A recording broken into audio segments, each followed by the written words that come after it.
Hello everyone, welcome once again to LV Amor Cares, and this is your friend Lou Amor. Nining nga higayon na, ang akong i-share kaninyo may tungod sa 1 Corinthians 6:19 nga gaingon diha nga wala ba kamo masayod nga ang inyong lawas templo kana sa Dios?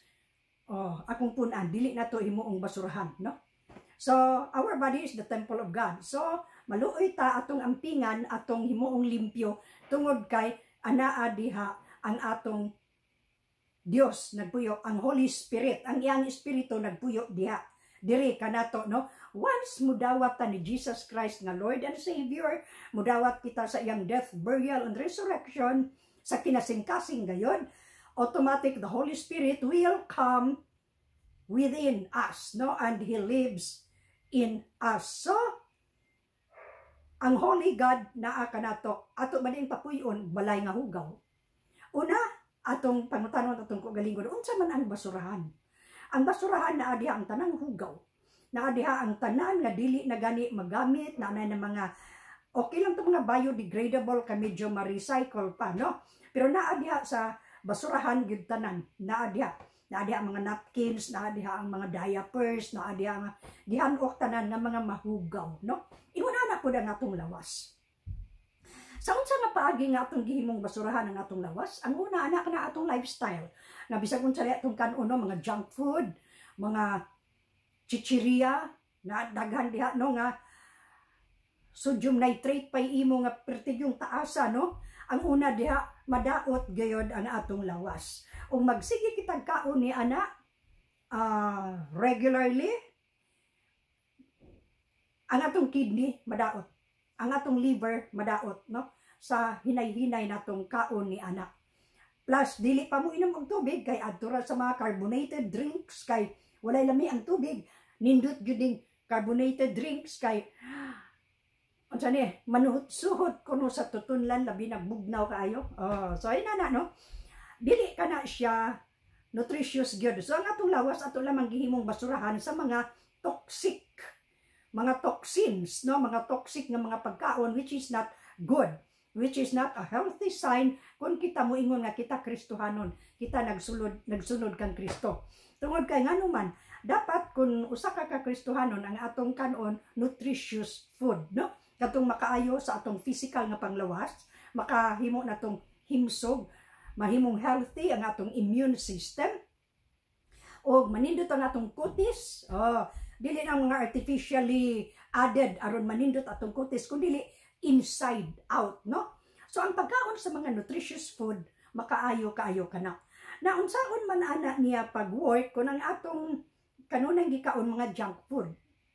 Mga junk food nga wala gyud, dili nutritious, kanang mga junk food pananglitan, mga junk food, mga carbonated drinks, kung sige na to na siyang giinom, ang kidney nato ana mo bagdown og una, madaot. Mao karon nga daghan kaayo bitaw natong hibaw-an nga nagka-diabetes, nagka-kidney failure, nagka-dialysis, unsa pa nang uban dihang mga kidney diseases, no?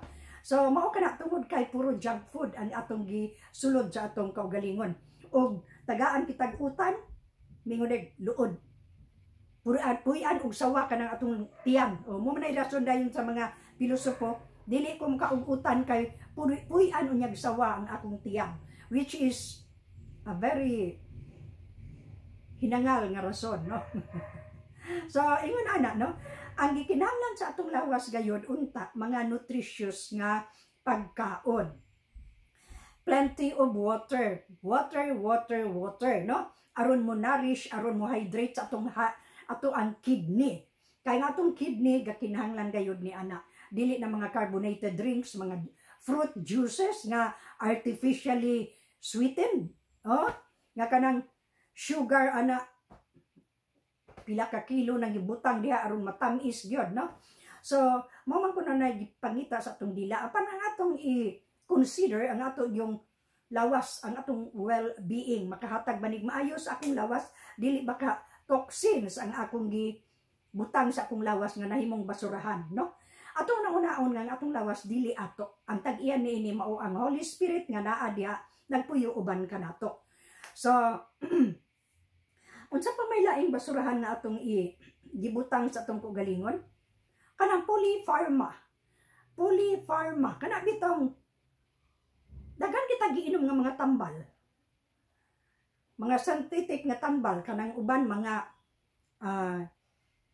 kana bang gina-offer lang nga tambal nga makaayo ni sa tanang sakit, makaayo sa cancer, makaayo sa unsa pay klase, makalig-on sa immune system, maka inana no. So daghan na ay mo inom kita og para liver, mo inom kita para kidney, mo inom kita og para palami sa kutis, mo inom kita para sa mata, mo inom kita og para sa unsa na lang para sa bones, hangtod nga naiuban ka natong mga tawo mo inom og 5 to 10 tablets per day or more than that. Tungod ni ana no, polypharma ang term nila ni ana. So toxins gihapon kana nga atong gibutang sa atong lawas. So basura gihapon. Unya dili mo inom og tubig, nahingsamot na no. Lain pa diha nga atong maingon nga atong gihimong basurahan gayud ang atong lawas nga mao ang templo sa Ginoo. Dapat unta nga aware bitaw ta nga oy templo ni sa Holy Spirit akong ampingan no. Alcohol is one. Daghan kaayo nato nga wala pagit pamahaw to ana ga ko ana media ball. Media ball ilang term ana gainom na og mga unsa na diha mga makahubog buntag sayo pa wala pay kaon no. Pagkaon to inom gihapon hangtod uban ana from sign on to sign off puro ra gyud inom. Unya ang kana bang iparis nila diha unsa gina sumusuman is the term ang mga junk food or di ba ang mga chicharon. So makadaot na daan sa heart, sa kidney, sa liver no, nya inom pa gyud. So mga palangga dili gina siya maayo kanang inom-inom kana sa alcohol. Maayo lang tingali kana siya ibutang lang nato. Tagaan lang natong chance gyapon kaningon nga killjoy pud ning tigwangan ni nga dili kita paimnon. Kanang mga red wine pero gamay ra pud oy, dili pud nang tibuok. Usa ka tawo, usa ka red wine mo imnon no. So tagagmay lang mga one shot na okay ra na siya no. Pero during special occasion dili gyud ingon og to the max nga kada adlaw kada minuto inana no. So usa pud kana siya sa hinungdan nga ang atong lawas mo back down gyud no.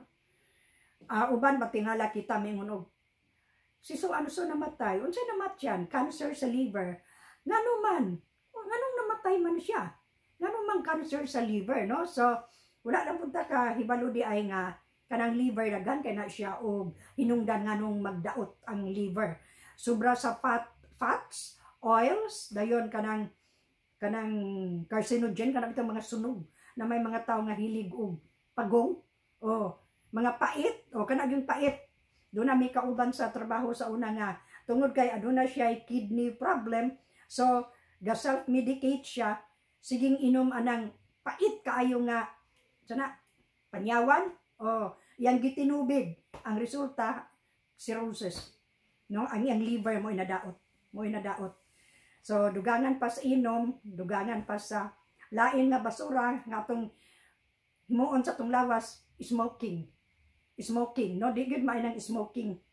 Kalagmitan sa mga doktor may yung gidong mo sigarilyo ka, yes dok, undangi maingon man pud man moadto kog laing doktor nga kanang dili mo ingon nga undangi ng sigarilyo kay ganahan gid man ni garilyo no. So mura na pipila ka mga rason ngano nga unsaon nga atong himuong basurahan ang atong lawas, which is mentras sayo pa ato na lang untang undangan no, tungod kay hukman kita ni ana ang atong lawas. Matuban kita sa Ginoo, i-judge kana niya ang atong lawas. Mauna nga magdaot kita, mauna nga magsakit kita no, tungod pod ni ana. Although magdaot man gyud ta, pareha nang maulanan ta dayon, mainitan o subawan no, makasubaw na siya, then hilantan inana no. Pero mga minor lang na siya, mga dinangag lang po na siya no. Amot na ko ba'y subaw ron? Lain na may itawag anang subaw? Muna ay mo kumpiyansa anang agisubawan ko kay inon ni kan di ka na kuan. So ingon ana no. Pero actually na subaw na siya. kanang labi nag-ulanan din mainitan, musubaw gina labi nag-weak ang imong immune system, no?